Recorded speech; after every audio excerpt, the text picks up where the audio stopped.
Shalom. Shalom. Apa kabar hari ini? Luar biasa ya. Oke, karena masih hangat-hangatnya bulan Agustus kita bicara soal kemerdekaan. Hari ini saya mau bicara soal kemerdekaan. Jadi supaya kita memahami tentang kemerdekaan. Karena itu kita buka sama-sama Galatia pasalnya yang kelima, ayatnya yang pertama. Galatia pasalnya yang kelima, ayatnya yang pertama. 1, 2, 3. Supaya kita sungguh-sungguh merdeka. Kristus telah memerdekakan kita. Karena itu, berdirilah teguh dan jangan mau lagi dikenakan kuk perhambaan. Sekali lagi baca dengan suara keras. 1, 2, 3. Supaya kita sungguh-sungguh merdeka. Kristus memerdekakan kita. Karena itu, berdirilah teguh dan jangan mau lagi dikenakan kuk perhambaan. Jadi sederhana, bahwa ternyata Tuhan Yesus telah memerdekakan saudara dan saya. Setuju, katakan amin. Dia sudah memerdekakan kita, supaya kita sungguh-sungguh merdeka. Kristus sudah memerdekakan kita. Karena itu, jadi sekarang nih, bagian saudara dan saya adalah begini: berdirilah teguh dan jangan mau lagi dikenakan kuk perhambaan. Jadi bagiannya kita sekarang adalah kita jangan mau lagi dikenakan kuk perhambaan. Bilang, saya nggak boleh kena kuk perhambaan. 1, 2, 3. Saya nggak boleh kena kuk perhambaan. Kita udah nggak boleh lagi kena kuk perhambaan. Artinya bahasa sederhananya begini: Tuhan mau supaya saudara dan saya diberikan kemerdekaan oleh Tuhan, dan bagian kita adalah mengisi kemerdekaan itu, dan bagian kita adalah mempertahankan kemerdekaan itu, ya kan? Nah, bangsa Indonesia 1945 proklamasi kemerdekaan. Tapi yang terpenting bukan cuma proklamasinya. Yang terpenting adalah bagaimana seluruh rakyat Indonesia mengisi kemerdekaan yang ada. Itu yang paling penting, saudara ya. Nah, hari ini saya akan sharingkan, kalau waktunya sempat, saya akan sharingkan 5 hal. 5 kata berani, ya. Bagaimana kita mempertahankan kemerdekaan kita. 5 kata berani, bagaimana kita bisa apalagi mengisi kemerdekaan yang Tuhan sudah sediakan dalam kehidupan kita. Yang pertama, saudara, berani yang pertama, bagaimana kita mengisi kemerdekaan yang telah Tuhan berikan kepada hidup kita. Bagaimana kita mempertahankan kemerdekaan yang Tuhan berikan dalam hidup kita. Yang pertama adalah berani hidup dalam kekudusan. Nah, ini dia. Berani hidup dalam kekudusan. Saya melihat nggak ada orang yang betul-betul merasa merdeka daripada orang-orang yang berani hidup dalam kekudusan. Kelihatannya wajahnya kurang setuju. Hah? Halo? Kenapa? Takut kalau pendeta ngomong kekudusan? Enggak. Seringkali kita berkata begini, aduh, kalau misalnya bicara kekudusan, apanya yang merdeka, Kak? Kudus gitu loh. Yang saya tahu kudus itu begini, Kak. Nggak boleh begini, nggak boleh begono, gitu kan? Yang saya tahu kudus itu begini, nggak boleh begitu, nggak boleh begini. Nah, itu kudus. Nah, sekarang kalau nggak boleh begini, nggak boleh begono, nggak boleh begini, apanya yang merdeka? Nah, saya mau beritahu kepada saudara, seringkali konsep kita tentang merdeka itu miring, salah. Orang seringkali berpikir bahwa merdeka itu hidup bebas, hidup semaunya. Dan hari ini saya mau beritahu kepada youth di tempat ini, tanamkan dalam pikiranmu bahwa merdeka itu bukan hidup semaunya, tapi merdeka itu adalah hidup yang seharusnya, hidup yang semestinya, bukan hidup yang semaunya. Ngerti yang saya maksud? Merdeka itu adalah hidup yang semestinya, hidup yang seharusnya, bukan hidup yang semaunya. Jadi karena merdeka adalah hidup yang semestinya, hidup yang seharusnya hidup, maka saya percaya di dalam sebuah kemerdekaan atau kebebasan pasti ada juga aturan-aturan mainnya. Betul nggak, saudara ya? Pasti ada aturan-aturan mainnya. Kalau kita punya pola berpikir bahwa kehidupan yang merdeka adalah kehidupan yang seharusnya, maka kita nggak akan pernah anti dengan berbagai macam aturan main yang ada di dalam sebuah kemerdekaan. Karena sebenarnya dalam kemerdekaan kita sedang digiring pada hidup yang seharusnya, bukan semaunya. Saudara nanti pulang lewat jalan tol. Jalan tol itu dikenal sebagai jalan bebas. Apa? Jalan apa itu? Bebas hambatan. Saya mau tanya, di jalan yang katanya bebas, ada aturannya nggak? Sebutkan salah satu aturannya. kecepatan maksimum dan minimum. Ada aturan. Tapi kok bebas tuh? Katanya itu jalan bebas. Dan sekali lagi saya bilang, bebas itu bukan semaunya, tapi seharusnya. Yang setuju katakan amin. Makanya saya bilang, nggak ada orang yang berani hidup, nggak ada orang yang merdeka hidupnya kalau dia tidak menjaga kekudusan dalam kehidupan. Nah, kalau saya bilang kekudusan yang saya maksud tuh bukan standar, bukan yang lain-lain gitu. Nah, wajarnya perlu ayat tambahan. Jadi saya kasih ayat aja biar gampang sudah paham apa yang saya maksudkan gitu kan. Coba kita lihat sama-sama. 1 Tesalonika 4 ayat yang ke-7. Coba. Saudara tadi kok kudus, maksudnya gimana Kak? Yang saya tahu kudus itu kan terkekang. Nah, sekarang udah mulai ngerti bahwa hidup yang seharusnya. Coba. Bagaimana 1 Tesalonika 4 ayat yang ke-7. Sudah ketemu? Iya. 1 Tesalonika 4 ayat yang ke-7. Kita baca sama-sama yuk. 1, 2, 3. Allah memanggil kita melainkan apa yang kudus. Sekali lagi baca. 1, 2, 3. Allah memanggil kita bukan untuk melakukan apa yang cemar, melainkan apa yang kudus. Jadi Tuhan panggil saudara nih. Tuhan desain saudara. Tuhan ciptakan saudara. Tuhan buat saudara dan saya itu untuk melakukan apa yang kudus, bukan apa yang cemar. Nah, contoh sederhananya gini. Densus 88 itu dipanggil untuk menghantam dan memberantas terorisme. Betul nggak? Mereka diperlengkapi untuk itu. Segala sesuatu yang ada dalam diri mereka dikerjakan untuk mengerjakan hal tersebut terhadap terorisme dan lain sebagainya. Nah, bisa bayangkan kalau Densus 88 mengerjakan pekerjaan babysitter. Apa yang terjadi? Sederhana yang terjadi. Orang Densus 88 akan berkata gini, bukan gua banget nih. Hah? Ya nggak? Hah? Gitu. Bukan gua banget nih. Kayaknya kok nggak free sih. Gitu. Ngerti yang saya maksud nggak? Kayaknya kok nggak free. Karena bukan gua banget nih yang begini. Bukan gua banget. Karena kayaknya gua kok diciptain bukan buat yang kayak begini. Bukan gua banget. Nah itu tuh. Dipanggil tuh begitu. Ya. Nah, bayangkan kalau babysitter sekarang ganti fungsinya. Dijadiin Densus 88. Coba. Suruh berantas teroris. Babysitter kan berkata gini. Bukan gua banget ngurusin orang-orang yang berjenggot yang begini-begini kan. Bukan gua banget ngurusin orang-orang yang kayak begini.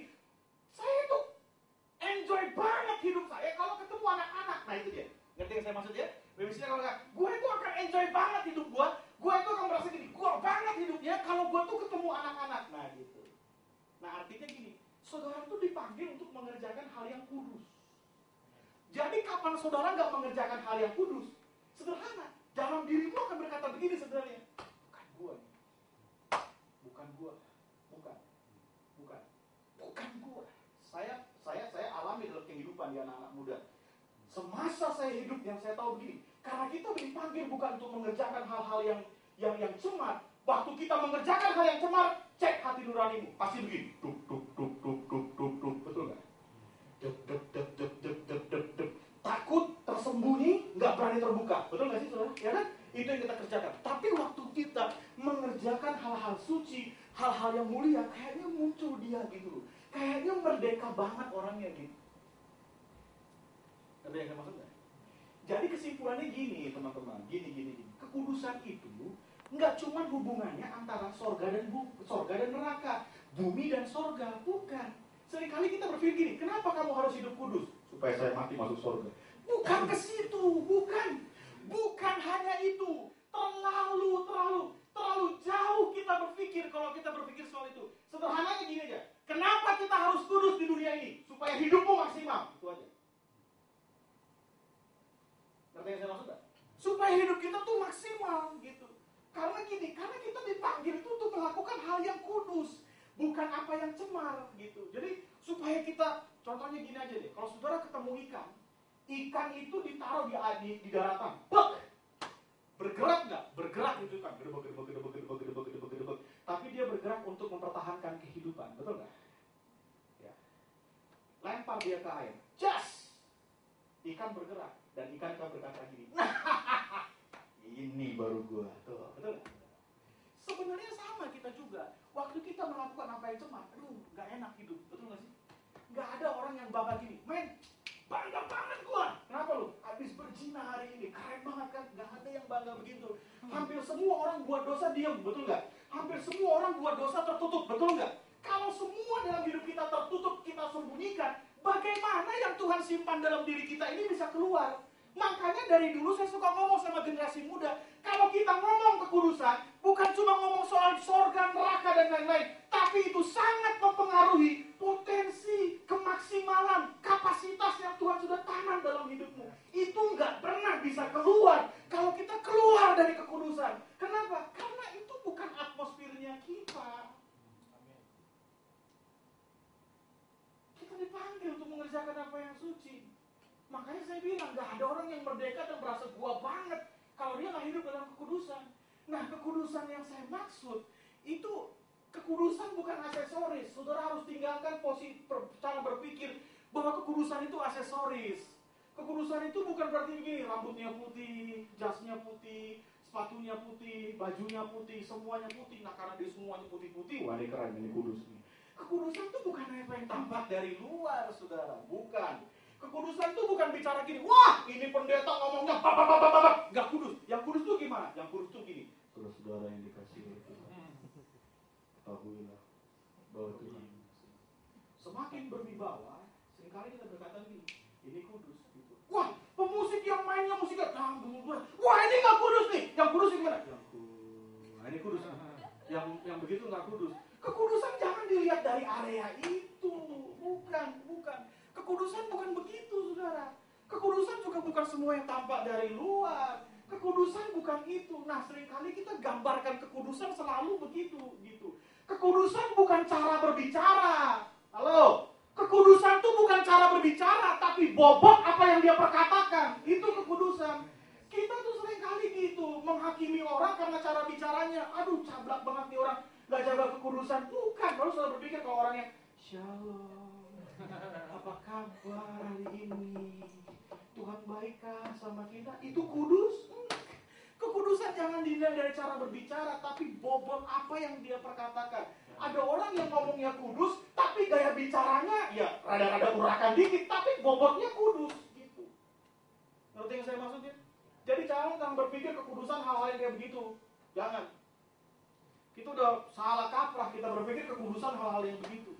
Nah, yang berikutnya saya mau kasih tahu gini, kekudusan Tuhan dalam Tuhan itu bukan sebuah standar. Saya 2 puasa 30 hari. Untuk apa? Supaya saya hidup kudus. Oh iya? Bisakah kau kudus dengan 2 puasa 30 hari?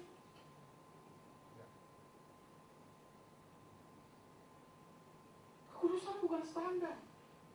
Agama-agama lain itu mengajarkan kekudusan standar. Masuk standar itu gimana, Kak? Begini, kalau mau ketemu Tuhan terus basuh-basuh semuanya. Kalau sampai udah gak kebasuh, gak kudus. Itu standar kan? Betul gak? Berarti yang saya maksud? Itu standar kan? Itu standar. Agama lain bilang begini, kalau kamu mau sampai pada tingkat kesucian hidupmu, kau harus buang bayimu di sungai Gangga. Di India, kekudusan standarnya itu bos. Nah sekarang kita yang Kristen mau ikut-ikutan. Kalau kita belum bisa berhasil 2 puasa 40 tahun, 40 hari, kita mengalami kekudusan. Kekudusan itu bukan standar yang harus begini, mau kudus, harus begini. Kalau kamu nggak begini, kamu nggak kudus.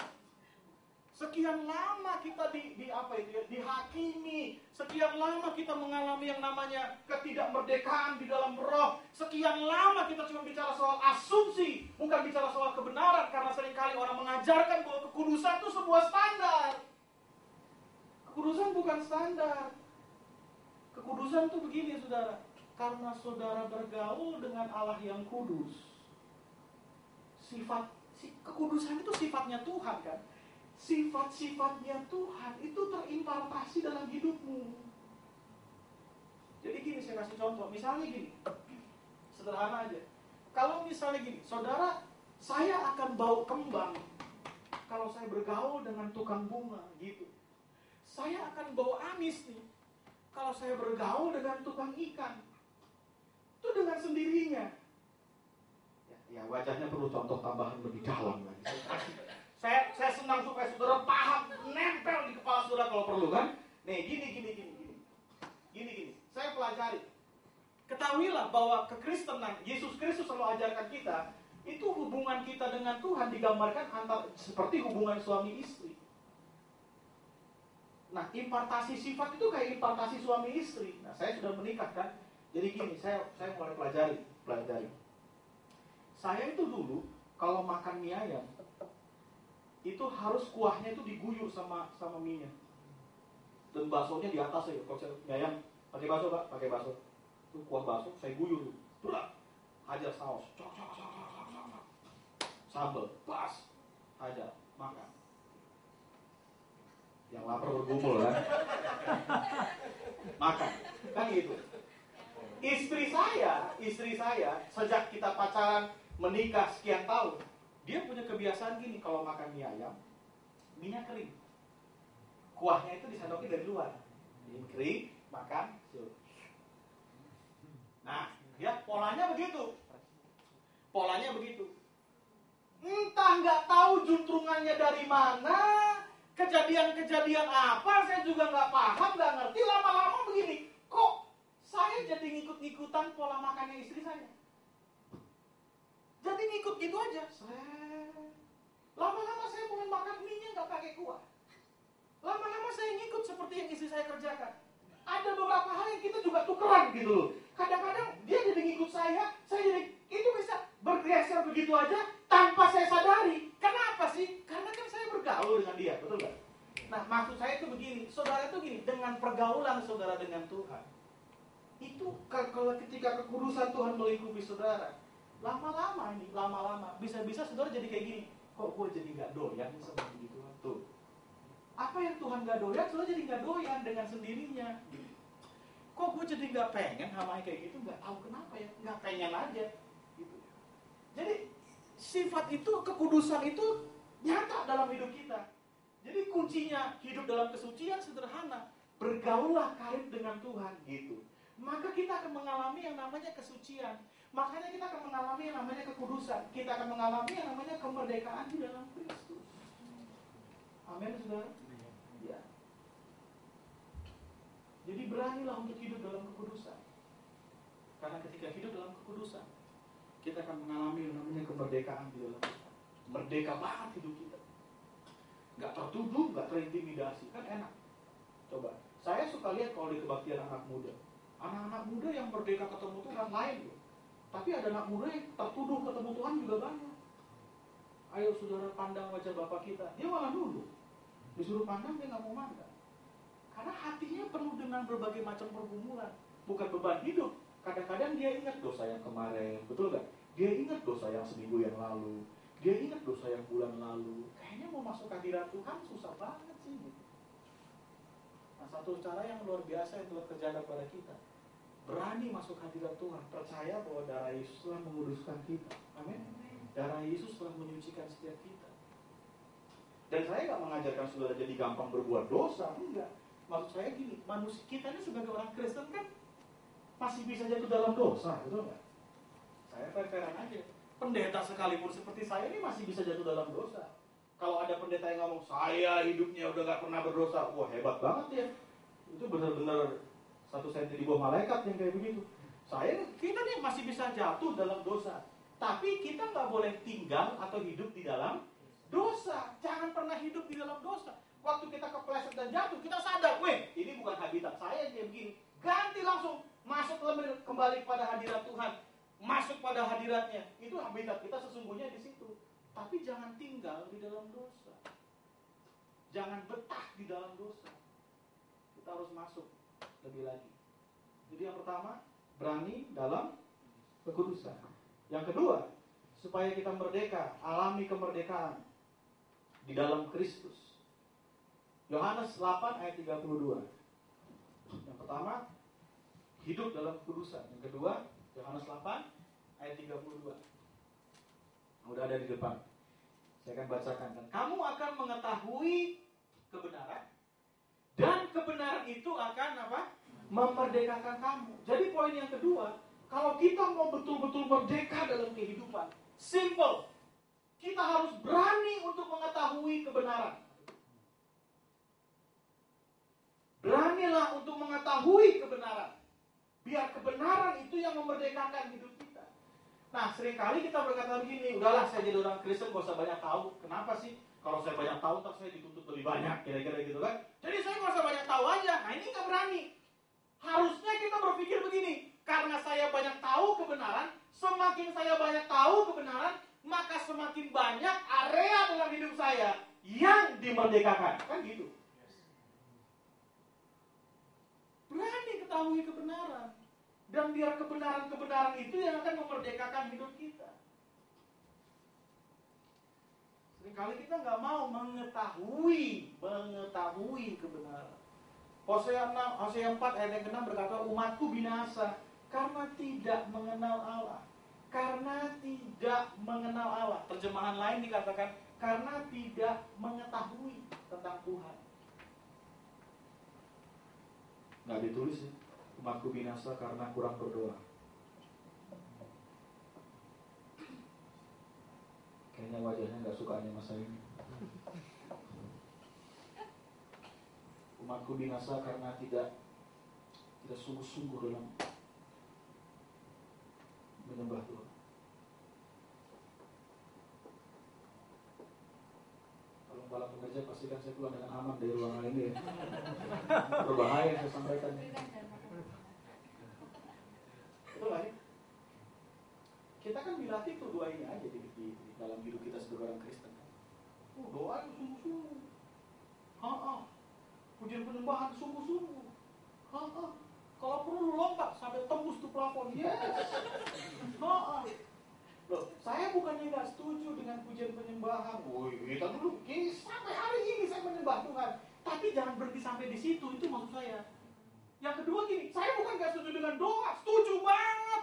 Gak ada orang yang mengetahui kehendak Allah tanpa doa, betul gak? Tapi jangan berhenti sampai di situ. Kita sampai lupa dan mengabaikan mengetahui kebenaran dan mengenal Tuhan. Coba dikatakan, kenapa umatku binasa karena tidak mengenal? Kenapa umatku binasa karena kurang mengetahui? Karena tidak berpengetahuan tentang Tuhan. Sederhana kan? Sesederhana ini teman-teman. Coba. Orang musuh kita itu si iblis. Iblis itu bapak pendusta. Orang yang paling gampang didustai, dibohongin, dikibulin adalah orang yang tidak tahu apa-apa. Betul nggak? Makanya ayat ini berkata, umat gua tuh binasa kalau lu tuh nggak pernah tahu tentang Tuhanmu. Kita berdoa boleh rajin, menyembah Tuhan boleh rajin, tapi kalau kita nggak punya keberanian untuk mengetahui kebenaran, hati-hati, saudara. Dulu di Bandung tahun 2002, ada kan yang bilang 10 November Tuhan Yesus bakal datang. Pernah dengar cerita itu? Woi, heboh tuh. 300-400 orang di dalam. Saudara pikir mereka main judi di dalam? Kagak, berdoa Pak. Wah, isinya siapa semua itu? Pendoa semua itu. Wah. Tiba-tiba di interview, bagaimana kamu bisa yakin bahwa 10 November Tuhan bakal hadir? Nah, kami yakin, makanya kami sekarang puasa. Loh, kenapa kamu puasa? Supaya waktu Tuhan datang, malaikat gampang angkat kami itu rapture. Jadi, ya ringan angkatnya. Pola pikir dari mana coba? Ringan ngangkatnya. Ya, Tuhan. Coba, pola pikir dari mana? Saya mau kasih tahu sama saudara, kalau itu bukan hal yang fantastis. Itu hal yang fantastis. Jumlah mereka 300-400 orang loh. Betul nggak? Akhirnya 10 November pun tiba. Mereka berpuasa sampai titik akhir. Ternyata Tuhan nggak datang. Mereka salah. 10 November itu bukan second coming. Itu hari pahlawan. Mereka salah. Saya mau ajak kita berani dari anak muda, dari orang muda, berani ketahui kebenaran. Berani hidup dalam kebenaran. Kalau di gereja ini ada kom misalnya, anak muda ikut. Ada apa lagi sih pengajaran kom? Pemuritan, ikut di dalamnya. Masuk. Nah, kan kalau saya ngomong gini kayaknya wajahnya nggak niat kan? Loh, beneran. Nah, ini mah biasa standar orang Indonesia. Orang Indonesia itu paling suka yang supranatural. Betul. KKR kesembuhan yang hadir berapa? Kasih tahu saya. Diumumkan ada hamba Tuhan sekalinya bernubuat. Nubuatannya akurat. Dia tahu hari depanmu kayak apa. Makanya seringkali menjelang akhir tahun tuh Desember, November banyak nabi datang tuh. Gereja-gereja penuh. Apalagi nabinya juga rambutnya udah berwarna kan. Keren banget. Gereja makin penuh. Tapi kalau gereja umumin, kita ada kelas kom nih. Yang mau belajar, yuk kita belajar. Yang daftar sih bagus, awalnya 50 orang. Sekian bulan kemudian di wisuda tinggal 5 orang. Hilang semua. Makanya Indonesia itu paling rentan aliran sesat. Nggak agama Kristen, nggak agama yang lain. Banyak di sini. Kenapa? Karena doyannya yang supranatural.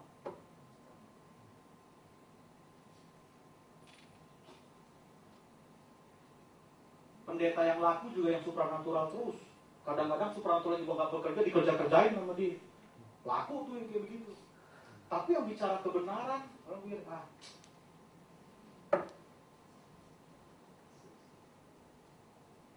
iya dong. Kadang atmosfernya juga nggak supranatural, tapi lu supranaturalin gitu. Bisa aja kan terjadi, bisa. Atmosfernya udah nggak ada, tapi dia masih hantam terus. Kalau atmosfernya ada ya nggak apa-apa gitu, nggak apa-apa juga. Tapi kalau udah nggak ada, yang laku yang supranatural. Nggak usah jauh, anak muda denger aja. Gereja umumin nih.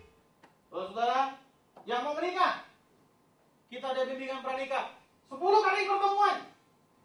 Wah, langsung mau menikah. Wah, kita kali ini mau menikah. Kita harus ikut bimbingan pranikah. Kalau nggak bisa diberkati, udah. Langsung masuk ke konter ibadah. Tante, kami mau menikah. Oh ya. Tadi diumumin bimbingan pranikah tanggal sekian. Iya. 10 kali pertemuan ya tante. Iya. Saya mau tanya tante, kalau misalnya nggak hadir sekali boleh nggak? Kan udah minta diskon kan? Kehadiran itu. Artinya gini, emang udah nggak niat belajar. Jadi sekali boleh nggak? Kalau sekali sebenarnya sih nggak boleh. Harusnya kan bagus ikut semuanya. Ya tapi gimana ya kalau kepepet ya udah deh nggak apa-apa deh sekali deh. Lalu pasangannya nanya, kalau 2 kali gimana? Nah kan memang kagak niat. Udah nggak niat belajar, tapi pengen pernikahannya bahagia. Itu sama aja gini, pengen jago nyetir mobil, tapi nggak pernah belajar nyetir mobil.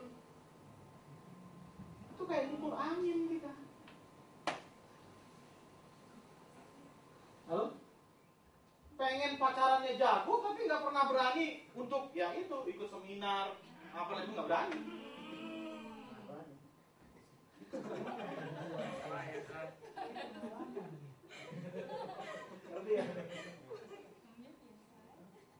Jadi kita harus berani ikut bukan ikut seminar lagi. Berani untuk mengetahui kebenaran.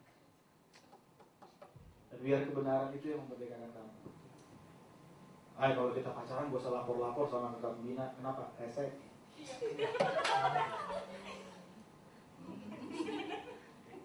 Tapi dengerin saya baik-baik. Dulu pada gak pada lapor. Kalau lagi sakit hati tingkat tinggi, gangguin kita orang jam 2 pagi tega. Kak, coba dulu saya dengerin kakak. Ya udah terlambat gimana? Enggak, maksud kamu apa? Dengerin apa nih? Enggak, saya. Ya, iya dengerin apa maksudnya gimana? Saya baru aja putus. Loh, kapan lu jadian nih? Gue nggak tahu. Lu maksudnya gini loh, jangan sampahnya ke kita, tapi begitu kejadian, lu masih nggak tahu jadiannya kapan? Nah, kan tega kan? Itu tega namanya.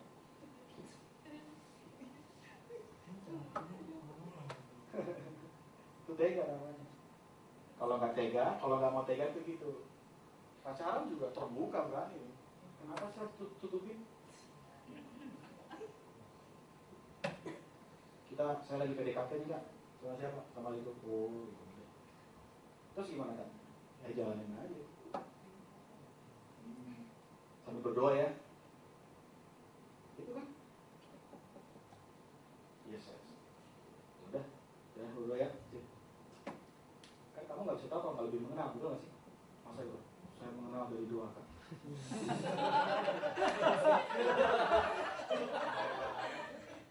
Dalam roh saya merasa. Waduh, ngeri banget itu. Saya sih nggak dibuat kayak gini. Jalanin. Karena dari kamu jalan, kamu bisa mengenal. Kan jangan sampai nggak enak kan. Aduh, Kak. Kelihatannya sih oke, tapi aduh, ternyata. Nah, udah kata ternyata udah gak enak. Terus saya udah dengar kata gak enak. Ternyata. Nah, sebentar dulu, saya tarik nafas dulu. Udah ternyata nih. Udah ternyata. Jadi berani. Anak muda berani. Kalau perlu datang ke sini, misalnya berani dengar-dengar firman yang memang betul-betul mengusik kemudaanmu itu. Cabik-cabik. Berani kita dengar untuk yang kayak begitu. Jangan yang di alam-alam aja. Berani yang mencabik-cabik tadi. Kekudusan. Harus berani. Tekolan itu. Bah! Apalagi pacaran tuh begini. Bah! Itu berani yang kayak begitu. Nah, itu bikin kita jadi terbuka. Jadi pacarannya maksimal. Saya pernah ketemu orang pacaran gak maksimal. Udah mau diberkati nikah, ternyata gak saling mengenal. Jadi selama ini lo ngapain? Nonton.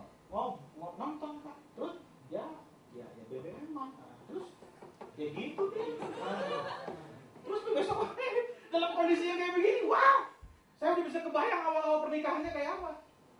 Nggak pernah tahu kebiasaan cowoknya kayak apa, kebiasaan ceweknya kayak apa, nggak tahu ya. Cuman ya kita nonton lah, asik-asik ketawa-ketawa, hehe, I love you non-stop juga, I love you. Habis udah tuh. Gawat lah. Berani ketahui kebenaran dari sejak masa muda, itu akan memerdekakan hidupmu, percaya. Amin. Ya. Next lah kita ngomong soal yang jatuh cintaan. Haleluya. Yang ketiga, Matius 7, 24, 25. Dibaca di rumah. Ini sederhana.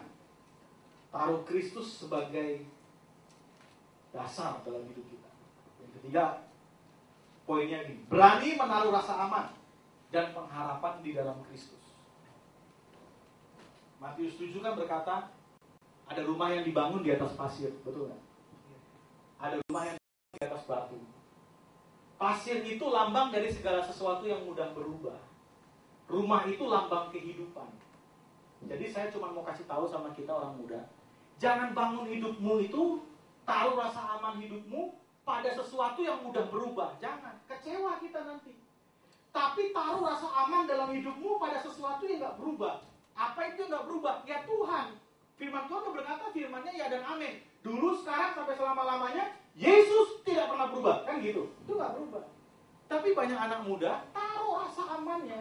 Yang wanita taruh di kecantikan. Karena gue cantik, gue pasti bisa gaya yang kaya-kaya. Karena gue cantik. Gak lama kemudian terjadi sesuatu pada wajahnya, blank, gak cantik lagi, stres, sampai mau miring, karena gak cantik. Beberapa pria, kalau pada penampilannya six pack, bukannya gak boleh six pack, silahkan, boleh, tapi jangan taruh rasa amannya di situ.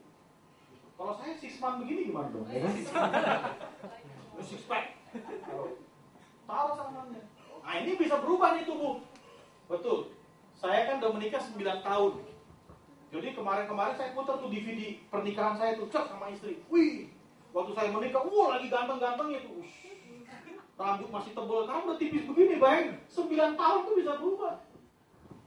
Jadi jangan taruh rasa aman di sini. Jangan.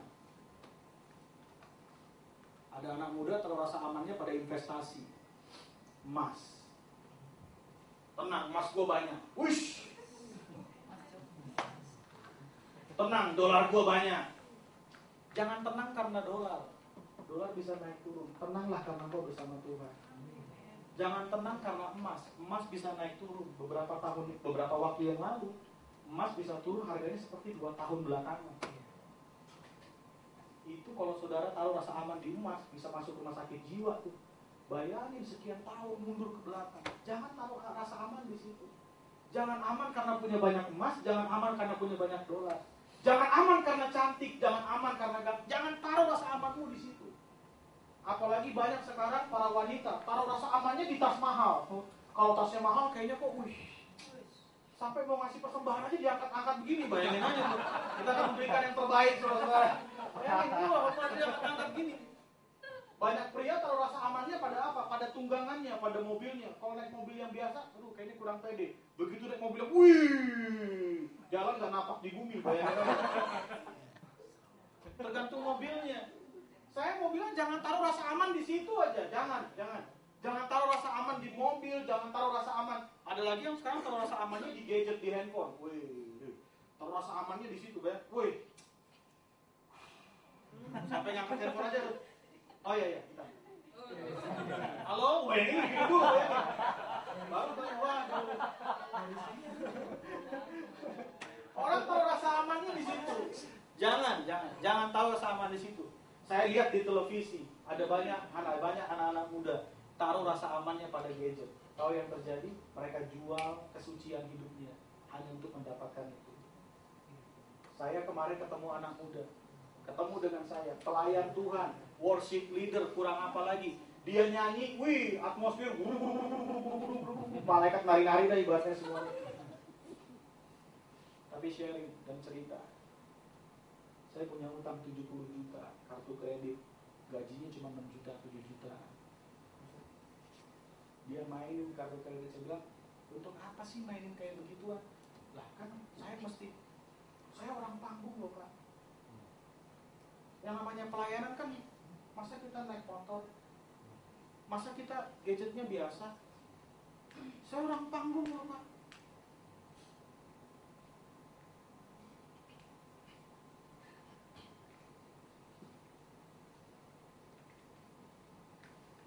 Sekarang kita banyak udah berubah ke Kristenan. Yang di depan itu semua harus yang bagaimana gitu. Sampai akhirnya dia rela. Karena ngejar itu. Utang 70 juta. Saya bilang, saya geleng-geleng kepala aja tuh. Untung ada keluarganya yang berani selamatin. Kalau nggak masuk sel tuh. Jangan tahu rasa aman di situ. Orang dulu bilang sama saya gini, lu kan pelayan anak muda. Woi, rambutnya dimainin dong, biar keren. Anak muda nggak lihat rambut, lihat figur hidup. Lu kan anak muda, harus dong bikin begini dong. Kalau lu pakai telang yang lancip, betul-betul kamu bikin keren dong. Anak muda nggak lihat fashion. Dia lihat bagaimana kita hidup kan gitu. Tapi saya lihat sekarang, makanya saya bersyukur nih, kalian masih tampil apa adanya. Saya berdoa, kalau bisa sampai betul-betul apa adanya deh. Gitu. Amin, saudara? Ya. Aminnya kayak kerupuk masuk angin nih. Oh ya, taruh sama di dalam Tuhan. Saya mah tenang-tenang aja gitu. Orang udah bilang, saya dulu zamannya ada BlackBerry baru muncul, orang, mau bisa dong, gue harus ngikutin tren. Enggak, saya belum kuat beli.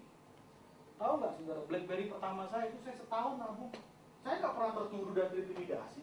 Gara-gara nggak ada itu, lalu saya berkata, aduh siapakah saya ini? Saya ternyata hamba Tuhan yang tidak diperhatikan oleh Tuhan. Untuk hal begini aja. Oh enggak tuh, enggak perlu. Rasa aman saya bukan di situ.